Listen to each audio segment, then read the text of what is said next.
পিছিয়ে গেল ডিএ মামলার শুনানি। 6 মে পর্যন্ত মুলতুবি ডিএ মামলার শুনানি। 6000 কোটি টাকা ইতিমধ্যেই দেওয়া হয়েছে সুপ্রিম কোর্টে, জানালেন আইনজীবী কপিল সিব্বল। ইন্দু মালহোত্রা কমিটির রিপোর্ট আদালতে জমা দিয়েছে রাজ্য। ডিএ মামলার শুনানি অত্যন্ত গুরুত্ব রাখে, যা পিছিয়ে গিয়েছে এই মুহূর্তে। তবে যে রিপোর্ট আদালতে জমা দিয়েছে রাজ্য, তাতে যে বকেয়া ডিএ, সেই মামলার শুনানি মুলতুবি হয়ে যায়। তবে ইতিমধ্যেই রাজ্যের তরফ থেকে যে বকেয়া ডিএ তা মিটিয়ে দেওয়া হবে, তার সময়সীমা এই মুহূর্তে নির্দিষ্ট করে বলা হয়েছে।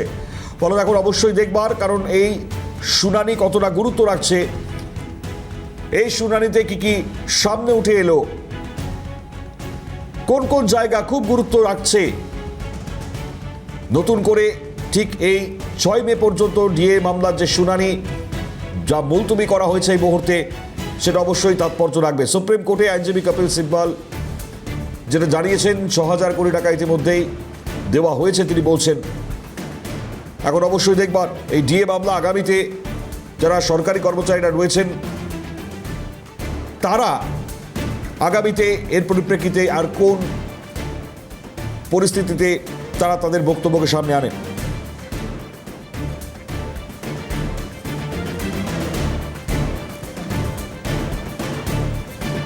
আরো একবার জানাই আপনাদেরকে, ডিএ মামলার শুনানি পিছিয়ে গেল। 6 মে পর্যন্ত মুলতুবি ডিএ মামলার শুনানি। 6000 কোটি টাকা ইতিমধ্যেই দেওয়া হয়েছে, আইনজীবী কপিল সিব্বল সুপ্রিম কোর্ট ইতিমধ্যেই জানিয়েছেন। ইন্দু মালহোত্রা কমিটির রিপোর্ট আদালতে জমা দিয়েছে রাজ্য।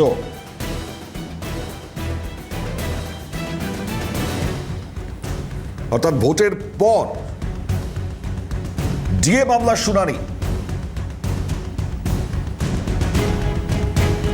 বকেয়া ডিএ মেটানো নিয়ে হলফনামা জমা দিয়েছিল পশ্চিমবঙ্গ সরকার,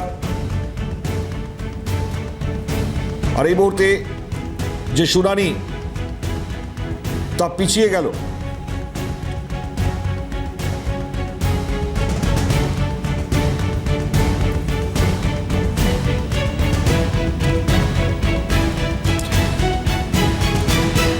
আরও একবার জানাই আপনাদেরকে, বকেয়া ডিএ মেটানো নিয়ে হলফনামা জমা দিয়েছে পশ্চিমবঙ্গ সরকার। সেই রিপোর্ট নিয়ে আপত্তি থাকলে মামলার সঙ্গে সংযুক্ত পক্ষরা হলফনামা দিয়ে তাদের বক্তব্য জানাবেন।